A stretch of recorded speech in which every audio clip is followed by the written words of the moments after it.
Good morning, everyone. Myself D. Parshram, JL in Agriculture Crop Production, working at Government Junior College, Pindiprolu, Khammam District. Today we are going to discuss Paper 1, Part 2, Soil and Water Management. మనకి previous క్లాస్లో soil and water మేనేజ్మెంట్లో part 1 గురించి మనం నేర్చుకున్నాం. ఈరోజు soil and water management unit 1లోనే part 2 soil and water unit 1 soil in relation to plant గ్రోత్లో part 2 soil texture, soil structure, soil fertility, soil productivity, soil pH, acidic soils and alkaline soils reclamation. మనం unit 1లో define soil, components of soils, mineral soils, soil in relation to plant growth, వీటి గురించి మనం unit 1లో నేర్చుకున్నాం. ఈరోజు unit 2లో soil texture, నేల రచన మరియు నేల నిర్మాణం, అదేవిధంగా సాయిల్ ఫర్టిలిటీ, భూసారం, తర్వాత సాయిల్ ప్రొడక్టివిటీ, భూ ఉత్పాదకత, తర్వాత సాయిల్ pH, ఉదజని సూచిక, అదేవిధంగా అసిడిక్ సాయిల్స్ అండ్ ఆల్కైన్ సాయిల్స్ రీక్లమేషన్, ఆమ్ల నేలలు, క్షార నేలలు మరియు వాటిని తగ్గించటానికి, ఆమ్లత్వాన్ని క్షారత్వాన్ని తగ్గించి భూసారాన్ని పెంచడానికి మనం తీసుకున్నటువంటి నిర్ణయాలు, వీటి గురించి మనం ఈరోజు సెకండ్ యూనిట్ 1లో సెకండ్ పార్ట్లో నేర్చుకోబోతున్నాం. ముందుగా సాయిల్ టెక్స్చర్, నేల రచన. Soil texture is the relative proportion of sand, silt and clay in a given soil. నేల రచన అనగా ఇవ్వబడిన స్థలంలో వివిధ పరిమాణంలో గల ఇసుక, ఒండ్రుమట్టి, బంకమట్టి మొదలైన పదార్థాల నిష్పత్తి. ఇవ్వబడిన స్థలంలో వివిధ మట్టి అణువులు ఎంత నిష్పత్తిలో ఉన్నాయో తెలిపే దానినే నేల రచన అంటారు. మనకు తెలుసు, మన నేలలు అనేవి రకరకాలుగా ఉంటాయి. అంటే కొన్ని నేలలు ఇసుక నేలలుగా ఉంటాయి, కొన్ని ఒండ్రు నేలలు ఉంటాయి, తర్వాత నల్లరేగ నేలలు, ఎర్ర నేలలు, చలకా నేలలు, బంకమట్టి నేలలు, ఇవన్నీ మనకి నేల యొక్క రకాలు అన్నమాట. ఈ ఉన్నటువంటి స్థలంలో ఈ నేలలు ఏ విధంగా అమర్చబడి ఉన్నాయో, ఎంత నిష్పత్తిలో ఉన్నాయో తెలిపేదాన్ని నేల రచన అంటారు. సాయిల్ స్ట్రక్చర్, సాయిల్ స్ట్రక్చర్, నేల నిర్మాణం. Soil structure refers to the arrangement of soil particles in the given soil. నేలలోని వివిధ రకాల అణువులు ఒకదానితో ఒకటి సున్నితంగా అమర్చబడే విధానాన్ని నేల నిర్మాణం అంటారు. మన నేల అనేది కొన్ని కణాల యొక్క కలయిక, కొన్ని మట్టి అణువుల యొక్క కలయికే నేల అంటాం మనం. సో ఇవి ఏ విధంగా అమర్చబడి ఉన్నాయి దాని గురించి తెలిపేదే సాయిల్ స్ట్రక్చర్. సాయిల్ టెక్స్చర్ అంటేనేమో నేలలోని అణువుల యొక్క నిష్పత్తిని తెలిపేదాన్ని నేల రచన, సాయిల్ టెక్స్చర్ అంటాము. సాయిల్ స్ట్రక్చర్ అంటే మాత్రం నేలలోని అణువులు ఏ విధంగా అమర్చబడి ఉన్నవి తెలిపేదాన్ని నేల నిర్మాణం, సాయిల్ స్ట్రక్చర్ అంటారు. ఈ రెండింటి మధ్య డిఫరెన్స్ జాగ్రత్తగా గమనించండి, ఈజీగా ఉంటుంది. సాయిల్ టెక్స్చర్ వేరు, సాయిల్ స్ట్రక్చర్ వేరు. నేల రచన, నేల నిర్మాణం అంటారు. సాయిల్ టెక్స్చర్ ఇది ఇంతకుముందు చెప్పుకున్నప్పుడు నేల యొక్క రచన, అవి ఎంతెంత నిష్పత్తిలో ఉన్నాయి అనేది తెలిపేదే ఈ చార్ట్ అనమాట. ఈ చార్ట్ ద్వారా మనకి ఎంతెంత శాతం మనకి ఏ నేలలు, ఇంతకుముందు చెప్పుకున్నాం మనం ఆల్రెడీ, నల్లరేగ నేలలు, బంక నేలలు, ఒండ్రు నేలలు, ఇసుక నేలలు, ఈ నేలల యొక్క శాతం ఎంత శాతం ఉంటాయి అనేది మనం ఇంతకుముందు చెప్పుకున్నట్టు వాటి యొక్క సంబంధించినటువంటి చార్ట్ ఇది. ఇక్కడ చూడండి, ఇక్కడ ఇవి ఆ మట్టి కణాల యొక్క అమరిక, గ్రాన్యులర్, హై పర్మినబిలిటీ, అగ్రిగెంట్ ఏ విధంగా ఉన్నాయి చూడండి. తర్వాత బ్లాకీ, తర్వాత కోలమినరీ, మోడరేట్లీ పర్మినబిలిటీ, ప్లెట్టి, మ్యాసివ్, ఇవన్నీ కూడా మట్టి యొక్క నిర్మాణం. సాయిల్ ఫర్టిలిటీ, భూసారం అంటారు. సాయిల్ ఫర్టిలిటీ, భూసారము. The inherent capacity of the soil to provide essential plant elements is called as a soil fertility. మొక్కలకి మొక్కల పెరుగుదలకు మిగిలిన అంశాలు అనుకూలంగా ఉన్నప్పుడు పోషకాలు తగు పరిమాణంలో మరియు నిష్పత్తిలో నేల అందించే శక్తినే నేల సారం అంటారు. భూసారం అంటారు. భూమి సారవంతంగా ఉన్నప్పుడు మాత్రమే భూమి ద్వారా దొరికేటువంటి ఏ పోషకాలనైనా మొక్క గ్రహిస్తుంది. ఆ తర్వాత పెరుగుదల అనేది బాగుంటుంది. దిగుబడి కూడా అధికంగా ఉంటుంది. కేవలం భూసారం అనేది అధికంగా ఉన్నప్పుడు మాత్రమే. అంటే మొక్క పెరుగుదలకు కావాల్సినవన్నీ కూడా ఏవైతే పోషకాలు ఉన్నాయో పోషకాలు గానీ, నీరు గానీ, గాలి గానీ, తేమ గానీ ఇవన్నీ కూడా అనుకూలంగా ఉన్నప్పుడు మొక్క పెరుగుదలనే భూసారం అంటారు. మిగిలిన అంశాలంటే శీతోష్ణస్థితి, నేలలోని తేమ, ఉదజని సూచిక మొదలైనవి ఇవన్నీ కూడా అనుకూలంగా ఉన్నట్టయితే అప్పుడు ఆ భూమి అనేది అధిక దిగుబడిని సాధించడానికి అవకాశం ఉంటుంది. భూమి భూ భూసారం పెరగాలి అంటే భూమి నుంచి మొక్కకు అందించేటువంటి పోషకాలు ఏవైతే ఉన్నాయో వాటి యొక్క శాతం అనేది పెరగాలి.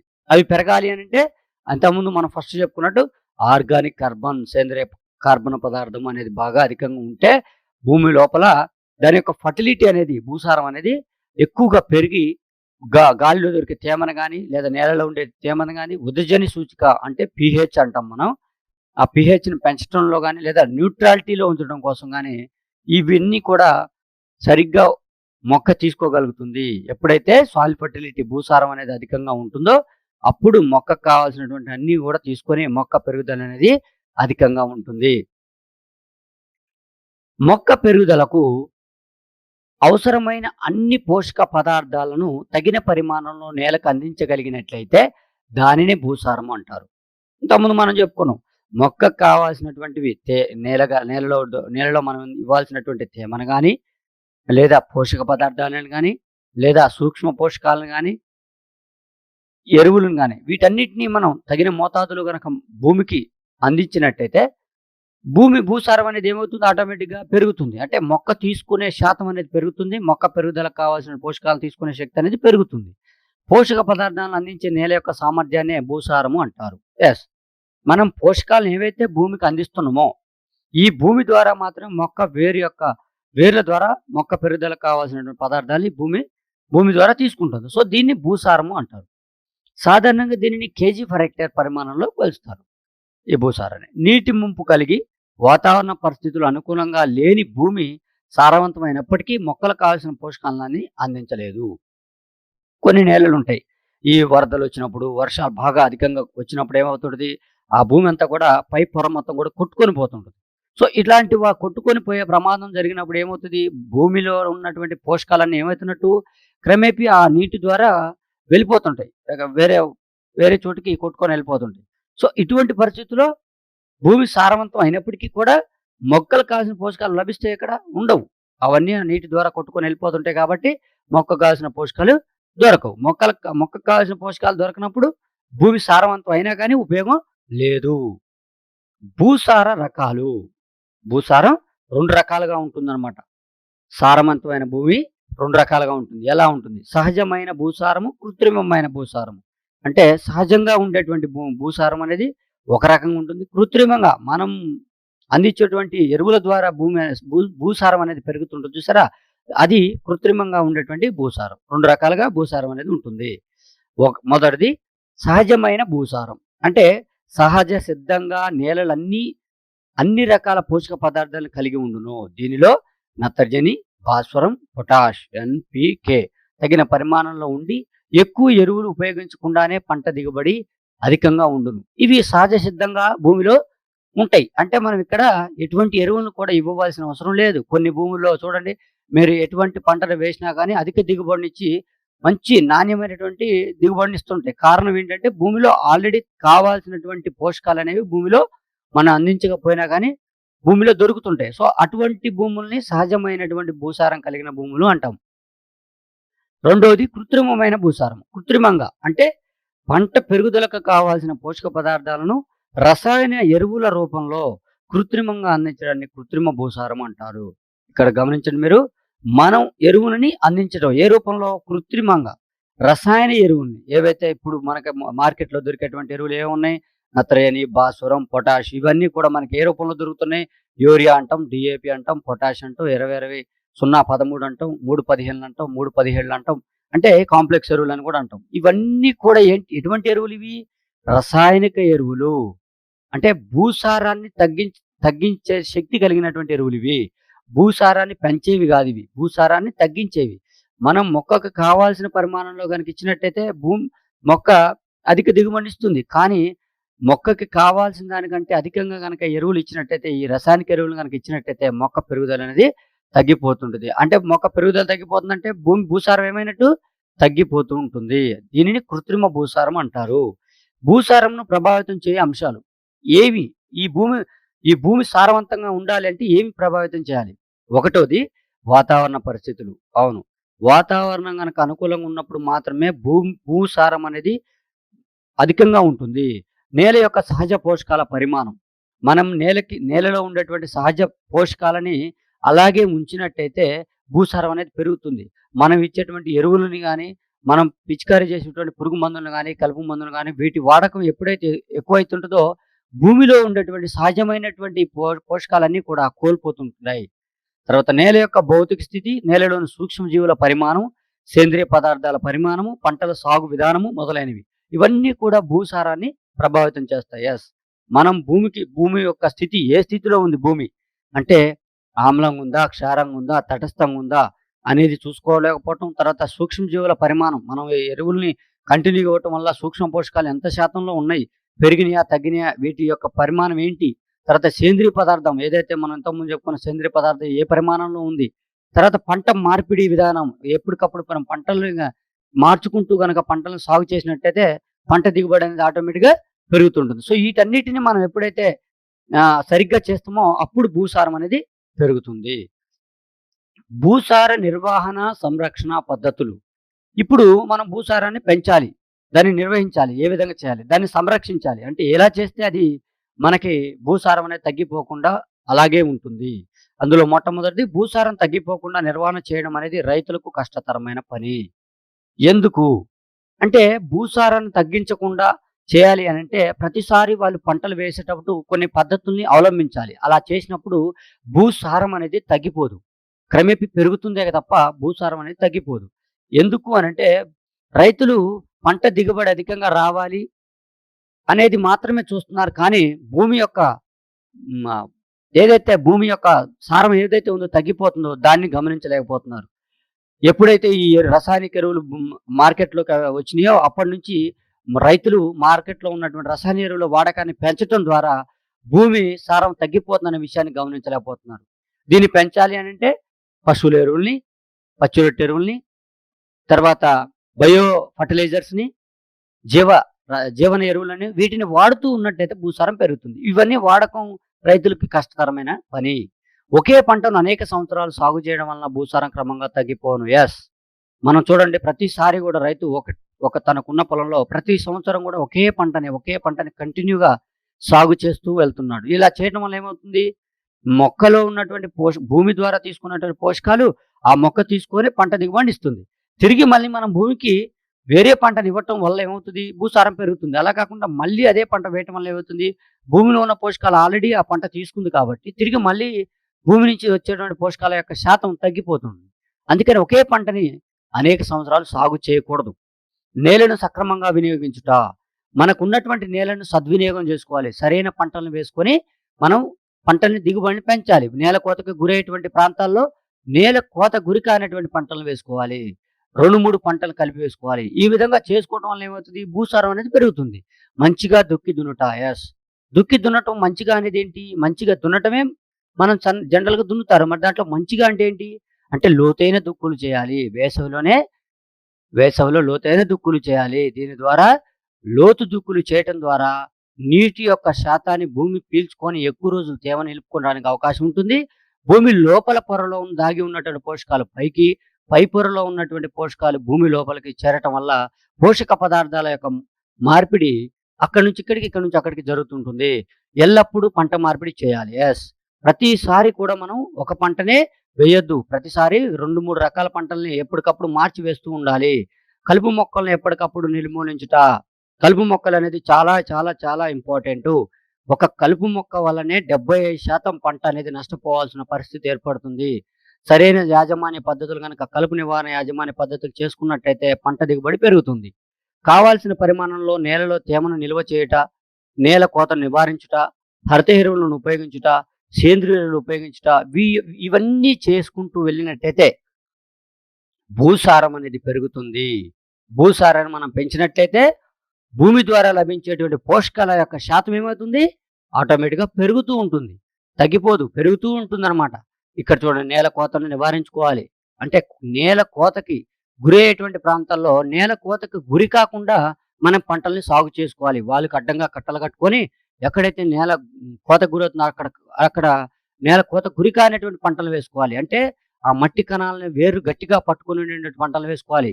హరిత ఎరువులు, పచ్చి రొట్టె ఎరువులు అంటాం మనం. ఈ పచ్చి రొట్టె ఎరువులు కూడా చాలా అవసరం. పూతకి వచ్చే ముందే మనం పూతకొచ్చిన సమయంలో భూమిలో గనక కలిపి దున్నుకుంటే పూర్తిగా భూసారం అనేది బాగా అధికంగా ఉంటుంది.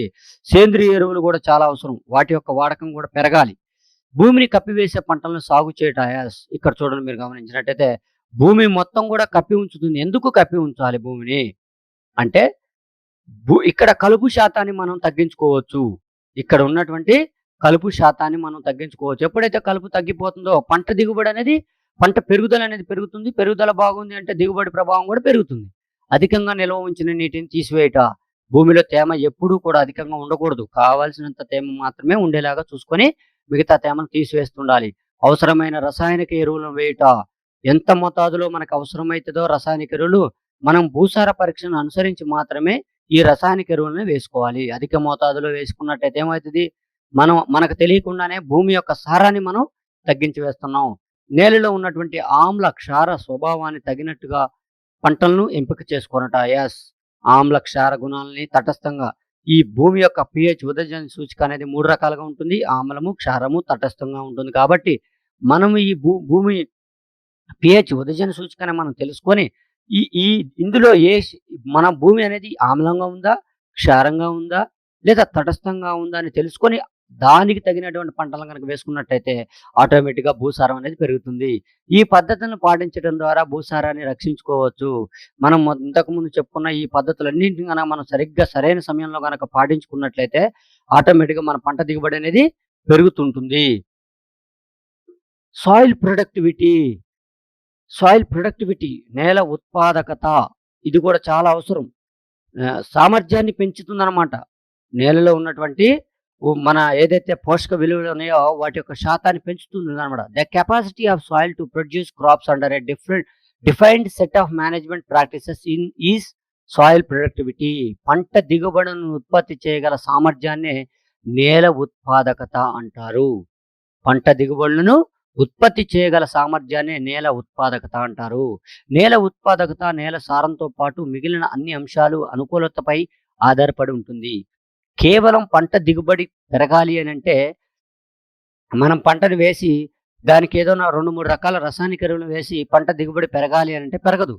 దానికి కావాల్సినటువంటి మొక్కకి కావాల్సినటువంటి తగినంత మోతాదులో కావాల్సిన పోషకాలను గనక మనం అందించినట్టయితే ప్రొడక్టివిటీ అనేది, నేల యొక్క ఉత్పాదకత అనేది ఎక్కువగా ఉంటుంది. ఎప్పుడైతే ఈ భూమి యొక్క ఉత్పాదకత పెరుగుతుందో ఆటోమేటిక్‌గా పంట పెరుగుదల అనేది ఆరోగ్యవంతమైనటువంటి మొక్కగా ఏర్పడుతుంది. అలాంటి ఆరోగ్యవంతమైన మొక్క నుంచి వచ్చేటువంటి పంట కూడా ఆరోగ్యవంతమైన పంట అనేది రావటం జరుగుతుంది. నేల సారం, నేల ఉత్పాదకత మనం ఇంతకుముందు చెప్పుకున్నాం మనం. భూసారం తర్వాత ఇప్పుడు చెప్పుకున్న నేల ఉత్పాదకత. అసలు ఈ రెండిటి మధ్య వ్యత్యాసం ఏంటి? పోషక పదార్థాల లభ్యతనే తెలుపుతుంది. ఈ నేల సారం అనేది ఏంటి? భూసారం అనేది ఏంటి?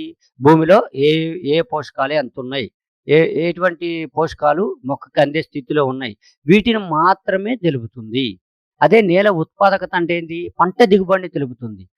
భూమి సారవంతంగా ఉన్నట్టయితే ఆటోమేటిక్‌గా ఏమైతది? పంట దిగుబడి అనేది పెరుగుతుంది. ఈ పంట దిగుబడిని తెలిపేదే భూ ఉత్పాదకత, సాయిల్, నేల ఉత్పాదకత అంటారు. పంట దిగుబడికి ఇది ఒక కారకం మాత్రమే. నేల సారం అనేది పంట దిగుబడికి ఒక కారకం. అది లేనట్టయితే పంట దిగుబడి అనేది రాదు. నేల సారంతో పాటు మిగిలిన అన్ని అంశాలు అనుకూలతపై ఆధారపడి ఉంటుంది.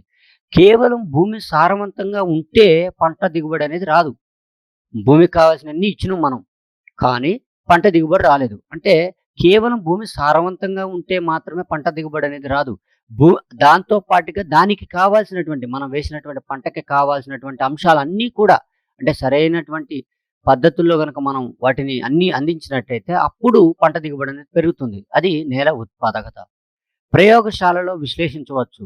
మనం దీనిని నేల సారం మన భూమి ఏ విధంగా ఉంది అని మనం ఒక ల్యాబ్‌కు తీసుకువెళ్ళి చూపించినట్లయితే అక్కడ తెలుస్తుంది. ఈ భూమి యొక్క ఇది ఆమ్లంగా ఉందా? క్షారంగా ఉందా? తటస్థంగా ఉందా? అనేది మనం అక్కడికి తీసుకెళ్ళినప్పుడు ప్రయోగశాలలో పరిశీలించినప్పుడు దాన్ని ఈజీగా మనం తెలుసుకోవచ్చు. మరి నేల ఉత్పాదకత అనేది ఎలా తెలుసుకోవచ్చు? పొలంలో అంచనా వేయవచ్చు. పొలంలో అంచనా వేయవచ్చు. నేరుగా మనం పొలంలోనే చూడవచ్చు. పంట దిగుబడిని ఏ విధంగా అయితే ప్రభావితం చేస్తుందో, ఆ ప్రభావితం చేసే దాన్ని బట్టే మనం నేల ఉత్పాదకత అనేది ఆరోగ్యవంతంగా ఉందా? లేదా? అని చెప్పుకోవచ్చు. దిగుబడిని నేల సారం ఒక్కటి నిర్ణయించలేదు. యెస్. ఇంతకుముందు చెప్పుకున్నాం మనం. నేల సారవంతంగా ఉంటే సరిపోదు. పంట దిగుబడి అనేది రాదు. అదే ఇక్కడ చెప్తుంది. దిగుబడిని నేల సారం ఒక్కటే నిర్ణయించలేదు పంట దిగుబడిని. యాజమాన్య పద్ధతులు కూడా నేల ఉత్పాదకతను నిర్ణయిస్తాయి. మనం సరైన యాజమాన్య పద్ధతులు గనక పాటించినట్లయితే, అప్పుడు మాత్రమే ఈ భూమి ఉత్పాదకత అనేది సాయిల్ యొక్క ప్రొడక్టివిటీ అనేది పెరుగుతుంది. ఆ తర్వాత పంట దిగుబడి కూడా ఆటోమేటిక్‌గా పెరుగుతుంది. అంటే సరైన యాజమాన్య పద్ధతులు కూడా చాలా అవసరం. కేవలం మనం ఆహ్, భూమి సారవంతంగా ఉంది, పంట దిగుబడి రావాలి అనంటే అది రాదు. దానికి కావాల్సినటువంటి సరైన యాజమాన్య పద్ధతులు గనక మనం సరైన సమయంలో గనక తీసుకున్నట్టయితే ఆటోమేటిక్‌గా భూమి మొక్కకు కావాల్సిన పోషకాలను అందిస్తుంది. మొక్క ఎప్పుడైతే తగినంత పోషకాలను తీసుకుంటుందో పంట దిగుబడిని ప్రభావితం చేస్తుంది. సాయిల్ పీహెచ్ చాలా చాలా ఇంపార్టెంట్ ఇది. సాయిల్ పీహెచ్ అనేది భూమి ఏ స్థితిలో ఉంది అని తెలిపేదే సాయిల్ పీహెచ్. దీన్ని మనం ఉదజని సూచిక అంటారు. ఏ స్థితి అంటే అది అసిడిక్‌గా ఉందా? ఆల్కలినిటీగా ఉందా? న్యూట్రాలిటీగా ఉందా? అంటే తటస్థంగా ఉందా? ఆమ్లంగా ఉందా? క్షారంగా ఉందా? తటస్థంగా ఉందా? అనేది తెలిసినప్పుడు మాత్రమే మనం మన భూమి యొక్క పీహెచ్‌ని తెలుసుకున్నప్పుడు మాత్రమే మనం పంట దిగుబడిని పెంచవచ్చు. Soil pH denotes the acidity, alkalinity of the soil. ఆమ్లంగా ఉందా? క్షారంగా ఉందా? అనేది మనం తెలుసుకోవాలి. ఇది తెలుపుతుంది. ఈ పీహెచ్ అనేది ఆమ్లంగా ఉందా? క్షారంగా ఉందా? అనేది విషయాన్ని తెలుపుతుంది. It is the negative logarithm of hydrogen ion concentration in the soil solution. Hydrogen అణువుల యొక్క గాఢత పరిమాణాన్ని ఈ పీహెచ్ అనేది తెలుపుతుంది. ఒక నిర్ణీత ప్రదేశంలోని హైడ్రోజన్ అణువుల గాఢతను, పరిమాణాన్ని ఆ ప్రదేశం యొక్క పీహెచ్‌గా అంటారు. పీహెచ్‌గా అంటారు. ఉదజని సూచిక అంటారు. అంటే హైడ్రోజన్ యొక్క అణువులు ఎంత గాఢతలో ఉన్నాయని తెలిపేదే ఈ పీహెచ్. పీహెచ్‌ను మనం పీహెచ్ స్కేల్ సహాయంతో కొలుస్తారు. దీనికి మనకొక స్కేల్ ఉంటుంది. దాన్ని పీహెచ్ స్కేల్ అని అంటారు. ఇది ఉదజని సూచిక 7 ఉంటే తటస్థ నేలలని, 7 కన్నా తక్కువగా ఉంటే ఆమ్ల నేలలని, 7 కన్నా ఎక్కువగా ఉంటే వాటిని మనం క్షార నేలలు అని అంటారు.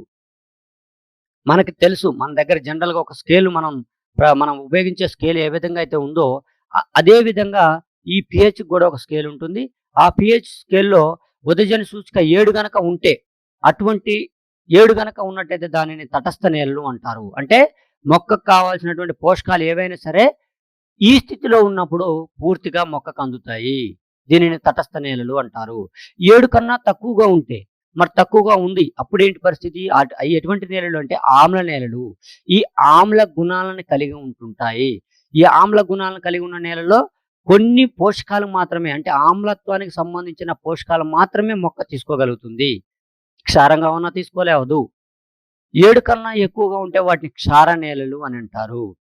అటువంటి స్థితిలో ఉన్నటువంటి భూమిలో మనం ఎన్ని పోషకాలు ఇచ్చినా గాని క్షార లవణాలను కలిగి ఉన్న పోషకాలను మాత్రమే తీసుకుంటాయి. మిగతా పోషకాలని మొత్తం కూడా తీసుకునే స్వభావాన్ని కలిగి ఉండదు. హైడ్రోజన్ గాఢత నేల యొక్క ఆమ్ల లేదా క్షార స్వభావం తెలుసుకోవడానికి ఉపయోగపడుతుంది. యెస్. మనకి అది ఆమ్ల గుణాన్ని కలిగి ఉందా? క్షార గుణాన్ని కలిగి ఉందా? అని తెలిసినప్పుడు మాత్రమే మనం దానికి తగినటువంటి పంటలను వేయాలి. అలా కాకుండా మనం ప్రతిసారి ప్రతి పంటలను గనక వేసుకున్నట్టయితే ఆటోమేటిక్‌గా అది పంట దిగుబడి అనేది తగ్గిపోతుంది. అది క్షార గుణంగా ఉన్నట్టయితే, క్షార లక్షణాలు కలిగి ఉన్నట్టయితే కొన్ని న్యూట్రియంట్స్ తీసుకుంటాయి. ఆమ్ల గుణాలు కలిగి ఉన్నట్టయితే కొన్ని పోషకాలు తీసుకుంటాయి. కాబట్టి మనం ఇది ఏ స్థితిలో ఉంది అని తెలుసుకోవడం అనేది చాలా ఇంపార్టెంట్. H2O దాని H ప్లస్ OH మైనస్ అయాన్ల గాఢతనే H2Oగా మనం చెప్పుకోవచ్చు. సాయిల్ pH ఇక్కడ ఇంతకుముందు మనం చెప్పుకున్నాం గదా! సాయిల్ pH స్కేల్ ద్వారా మనం కొలుస్తాం అని చెప్పుకున్నాం గదా! ఇది pH స్కేలు. ఇక్కడ చూడండి న్యూట్రల్ అన్నమాట. 6.5 టు 7.5 గనక ఉన్నటువంటి pH స్కేల్ రేంజ్‌ని మనం తటస్థ నేలలు అంటారు. అసిడిక్ క్షార గుణాన్ని కలిగి ఉంటుంది. ఇది ఆమ్ల గుణాన్ని కలిగి ఉంటుంది. ఇక్కడ ఆల్కలినిటీ ఇది క్షార గుణాన్ని కలిగి ఉంటుంది. ఇలాంటి స్థితిలో కొన్ని పోషకాలను మాత్రమే తీసుకుంటాయి మొక్కలు. మిగతా పోషకాల్ని తీసుకోదనమాట. అసిడిక్, ఆల్కలినిటీ ఈ మొక్క తీసుకునే స్వభావం అనేది తగ్గిపోతుంటుంది. మొక్కకు కావాల్సిన పోషకాలన్నీ కూడా ఈ న్యూట్రల్‌గా ఉన్నప్పుడు మాత్రమే అంటే ఎంత నుంచి ఎంత వరకి 6.5 టు 7.5 మధ్యగా ఉన్నటువంటి స్థితిలో మొక్కకు కావాల్సినటువంటి పోషకాలు ఏవైనా గాని భూమిలో ఉన్న అన్నిటిని కూడా తీసుకోగలుగుతుంది. అదే ఎసిడిక్‌గా ఉంటే ఎసిడిక్‌గా నేచరు అంటే ఆమ్ల గుణంగా ఉన్న పోషకాలే తీసుకుంటాయి. అదే ఆల్కలినిటీ అయితే క్షార గుణంగా ఉన్నటువంటి పోషకాలు మాత్రమే తీసుకుంటాయి. అసిడిక్ సాయిల్స్ ఆమ్ల నేలలు అంటారు. హైడ్రోజన్ H+ అణువుల పరిమాణం హైడ్రాక్సిల్ OH- అణువుల పరిమాణం కన్నా ఎక్కువగా ఉండడం వల్ల ఆమ్ల నేలలు ఏర్పడతాయి. H+ అణువుల పరిమాణం అనేది OH- అణువుల పరిమాణం కన్నా ఎక్కువగా ఉండటం వల్ల ఏర్పడే వాటిని ఆమ్ల నేలలు అంటారు. దీనిని తగ్గించడానికి మనం సున్నప్రాయిని గాని, క్విక్ లైమ్ గాని, బూడిదని గాని ఉపయోగిస్తారు.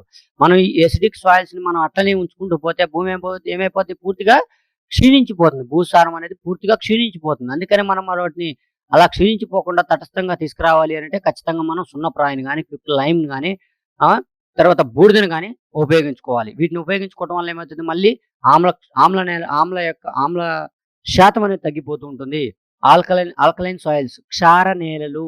క్షార గుణాన్ని కలిగినటువంటి నేలలు. మొక్క పెరుగుదలకు హానికరమైన నీటిలో కరిగే అకర్బన పదార్థాలు ఎక్కువగా ఉండడం వల్ల క్షార నేలలనేవి ఏర్పడతాయి.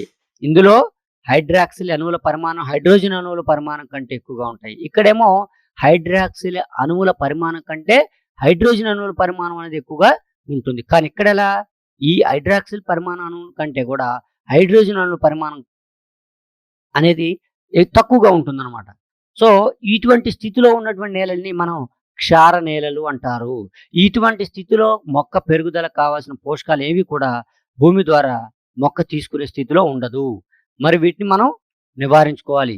ఇవి 2 రకాలు. తెల్ల చౌడు నేలలు. దీన్ని చౌడు అంటాము. తెల్ల చౌడు నేలలు, ఎర్ర చౌడు నేలలు, నల్ల చౌడు నేలలు అంటారు. ఇగో చూడండి తెల్లటి ఒక ఉప్పు వంటి పదార్థం పైన తేలి ఉంది గదా! దీనిని తెల్ల చౌడు నేలలు అంటారు. సెలైన్ సాయిల్స్ అంటారు. బ్లాక్ ఆల్కలైన్ సాయిల్స్ అంటారు.